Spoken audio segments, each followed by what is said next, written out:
ನನ್ನ ಉಸಿರು ಇರೋವರೆಗೂ ನಿಮ್ಮ ಜೊತೆ ಕೆಲಸ ಮಾಡೋಕ್ಕೆ ಇಷ್ಟಪಡ್ತೀನಿ ಸರ್. ನಿಮ್ಮ ಆಶೀರ್ವಾದ ನನಗೆ ಇರ್ಬೇಕು sir. Thank you sir, thank you very much sir. ಅವ್ರ ಬಗ್ಗೆ ಎಷ್ಟು ಹೇಳಿದ್ರು ಕಮ್ಮಿನೇ, ಹೇಳ್ತಾ ಇದ್ರೆ ಹೇಳ್ತಾ ಹೋಗ್ತಾನೆ ಇರುತ್ತೆ. ಯಾಕಂದ್ರೆ ಕಲಾವಿದನ ಅಷ್ಟೊಂದು ಪ್ರೀತಿಸ್ತಾರೆ. ಅದು ಸಿಂಪ್ಲಿಸಿಟಿ, ಅವ್ರ ಸ್ನೇಹ, ಅದನ್ನ ಇಡೀ ಜನತೆಗೆ ಗೊತ್ತಿದೆ. ಎಷ್ಟು ಸಿಂಪ್ಲಿಸಿಟಿ ನೋಡಿ, ಎಲ್ಲೋ ಕೂತಿದ್ದಾರೆ ಜನರ ಮಧ್ಯ. ಅದೇ ಅವ್ರನ್ನ ಇಲ್ಲಿವರೆಗೂ ಕರ್ಕೊಂಡು ನಿಮ್ಮೆಲ್ಲ ಪ್ರೀತಿಯಿಂದ. ಇನ್ನು ನಮ್ಮ ಡೈರೆಕ್ಟರ್ ಆದಂಥ ತರುಣ್ ಸುಧೀರ್ ಸರ್, ಅವರು ನನ್ನ ಸ್ನೇಹಿತ ಕೂಡ, ವೆಬ್ಲಿಷರ್ ಕೂಡ. ಅವ್ರ ಜೊತೆ ಇನ್ನೊಂದೆರಡು ಸಿನಿಮಾ ಮಾಡಿದ್ದೆ.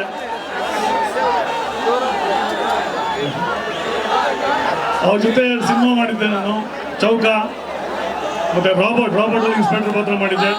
ಬಟ್ ಈ ಸಿನಿಮಾದಲ್ಲಿ ಒಂದು ವಿಭಿನ್ನ ಗೆಟಪಲ್ಲಿ ಒಂದು ವಿಲನ್ನ ಕಾಣಿಸ್ಕೊತಾ ಇದ್ದೀನಿ. ಇವೆಲ್ಲ ಟ್ರೈಲರ್ ಅಲ್ಲಿ ನೋಡಿದ್ದೀರಾ. ಅದು ನಾನು ಮಾಡಿಲ್ಲ, ನಮ್ಮ ಡೈರೆಕ್ಟರ್ ಮಾಡಿಸಿದ್ದಾರೆ.